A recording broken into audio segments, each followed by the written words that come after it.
In a quiet town in Vermont, there once stood a high school named Crimson Hollow High.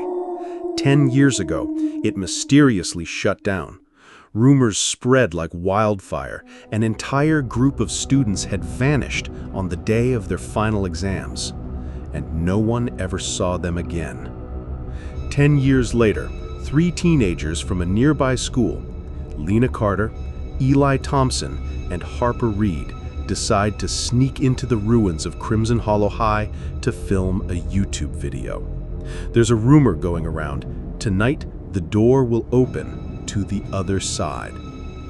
But what they didn't know was, once they step inside, the door will shut and the game of death will begin. 12:59 a.m. outside the gate of Crimson Hollow High. "Come on, Lena, this is stupid," Harper mutters, spitting on the ground. Eli stares at the decaying wooden doors covered in mold. He speaks barely above a whisper. "You don't get it, do you? It only opens at 1 a.m., and once it shuts, it never opens again." As the clock strikes 1 a.m., the doors creak open on their own. They step inside.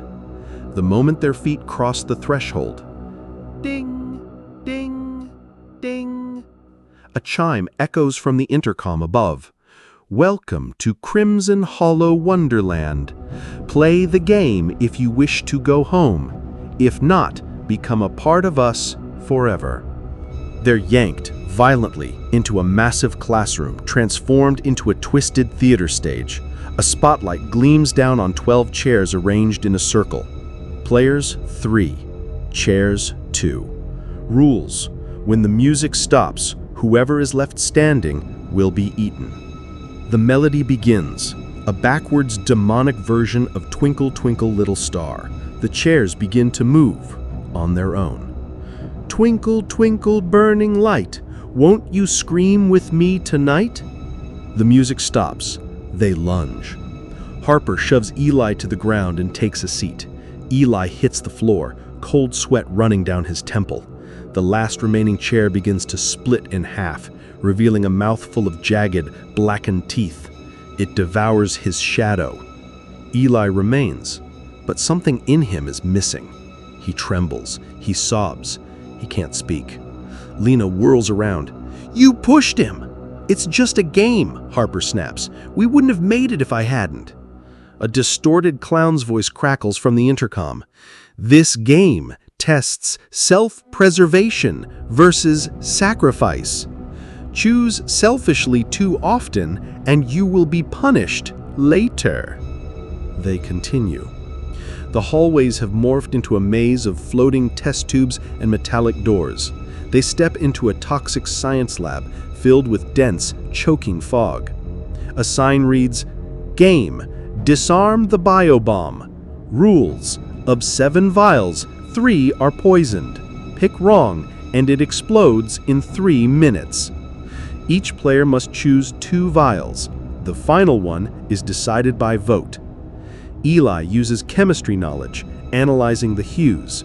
Lena sniffs the contents. Scent is the clue. Harper, annoyed, just grabs his randomly. "They're just colored water. What's there to be scared of?" The countdown begins. 3 minutes.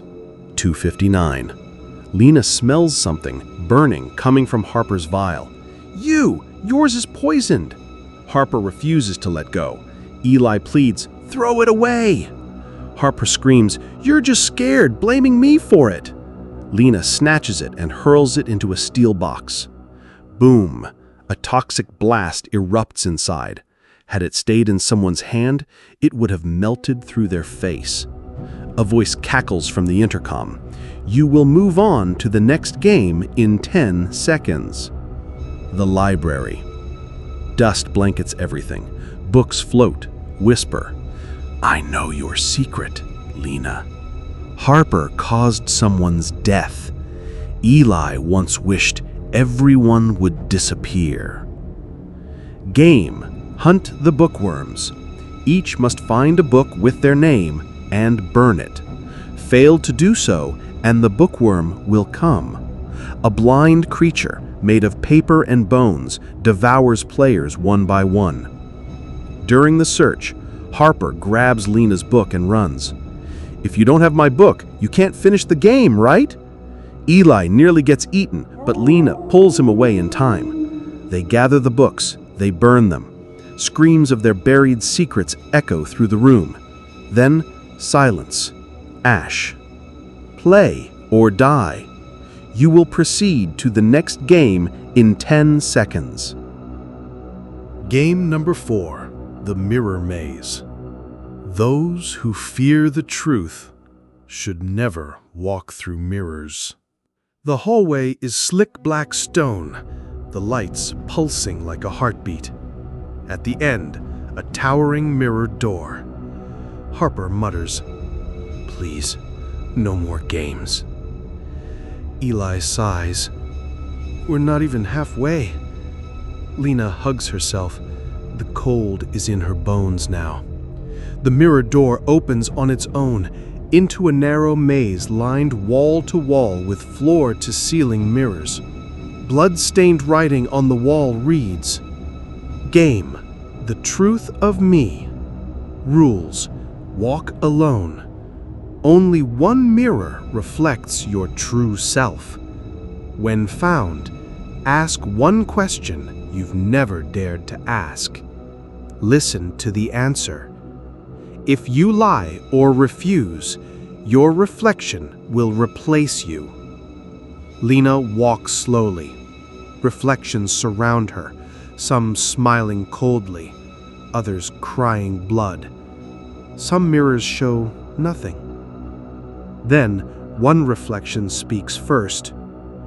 "Do you know why you try so hard to save everyone, even when you don't know what you're living for?" Lena bites her lip. "Have I ever killed someone?" Her reflection answers, "You killed your childhood, the day your mother died, and you chose never to cry again." Tears stream down Lena's cheeks. She steps back. The mirror trembles, but doesn't shatter. "Past." Eli drags his feet forward.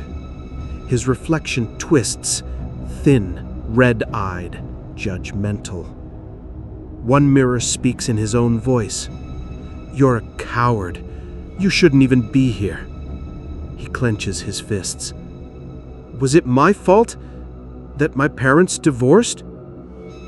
The reflection answers, "No, but you believed it was because it was easier than accepting they never cared in the first place." Tears fall silently. "Then I've heard enough. Past." Harper strides, fists clenched. Reflections laugh at him, mock him, whisper lies he already believes. One speaks, "Afraid, aren't you, that they'll all find out you're weaker than a stray dog?" Harper yells, "Then tell me, why do I hate Eli?" The mirror grins, "Because he's just like you were, smart, bullied. You hate yourself, so you hurt him instead." Harper trembles, grabs a stone, throws it. A mirror shatters, but not the one he aimed at. Another breaks. A shadow steps out. "Failed. The replica will replace you." Lena and Eli reunite in the center, but Harper, who approaches, has empty eyes. Eli stiffens. "That's not Harper. His eyes were never that cold." The new Harper smirks. "Maybe I just found myself, Eli." Lena narrows her eyes. "Are you the real one? Can you even say who you are if you've never truly known yourself?" Eli pockets a shard of glass, just in case. The shadow Harper chuckles. And if I'm the reflection, how do you know you're not? Silence. Then, the next door opens. New scene. After the library collapsed. As the ashes settle, a cold laugh echoes from behind cracked walls. Hee hee hee hee. Looks like it's time for a little tea, darlings. The walls morph into lace patterns of blood and wilted roses. The room spins like a music box until they land in a twisted tea party. A long lace-covered table is set for a princess's banquet, if not for the rotting eyeballs in the teacups and cupcakes that breathe. At the head of the table sits a clown in a tattered suit, legs crossed, grin too wide to be human. Mr. Giggle, the clown of truth. He has no eyes, only a mouth torn from cheek to cheek. Today's game is my favorite, the Tea Party of Truth. It's simple, really. Each of you must sit and answer the truth about one another. Lie, and you'll be served as dessert instead. 3 chairs slide out on their own. A gust of laughter throws Lena, Eli, and Harper, or his shadow, into place. Rules of the game. Tea Party of Truth. 6 cups of tea. 3 players. Each round, 1 asks, 1 answers, and 1 places the tea. If the answer is false, the cup turns poisoned and the answerer must drink. If they survive, proceed. If they lied, they turn into a soul puppet on the table. Round 1. Lena asks, Harper answers, and Eli places for me to die? Harper freezes. No. Mr. Giggle stomps and claps gleefully. His high-pitched laughter pierces the air. The teacup turns pitch black and a rotting finger floats to the surface. Harper is forced to drink, and the moment the tea touches his lips, he chokes. But he doesn't die. Harper says, I didn't mean for you to die, but I did wish you'd disappear from this world. Lena clenches her fists, then gives a faint nod. She begins to remember something, the feeling of being pushed down the school stairs and Harper's voice screaming, You deserved it! Round 2. Harper asks, Eli answers, and Lena places the cup. Harper, you knew, didn't you, that this school wasn't just a story? Eli says, No. I was just curious like everyone else. Lena stays silent, then sets a cup in front of Eli. The tea inside glows amber, seemingly normal. Eli drinks and immediately vomits. Inside the liquid are shards of broken glass. Blood drips from his lips. Mr. Biddle laughs delightedly. This one didn't lie, but he never told the whole truth either. Another piece of Lena's memory resurfaces. A boy in the basement 10 years ago, glasses just like Eli's. I was just experimenting. It won't hurt if you stay still. She begins to see Eli's other self from the past. He was once a curious child obsessed with experiments, and likely one of those who awakened the school's first curse. Round 3. Eli asks, Lena answers, and Harper places the cup. Eli, with trembling voice, "Do you remember now that we've been here before, 10 years ago?" Lena stays quiet for a long time, then answers, "Yes, I remember now." Harper chooses a cup that emits soft pink steam, seemingly safe. Lena drinks and immediately seizes violently. A vision floods her mind. 3 children, Lena, Harper, and Eli, as younger versions of themselves, sit inside a locked classroom. They were the group that got lost during the first Phenomenon 13. Lena was chosen to be the new queen's heir, but she refused, trying to lead her friends to escape. Harper was the one who sold out his friends to survive.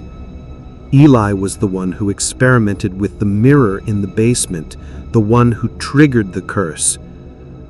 We weren't supposed to survive. No one was ever meant to make it out. Lena opens her eyes, tears falling.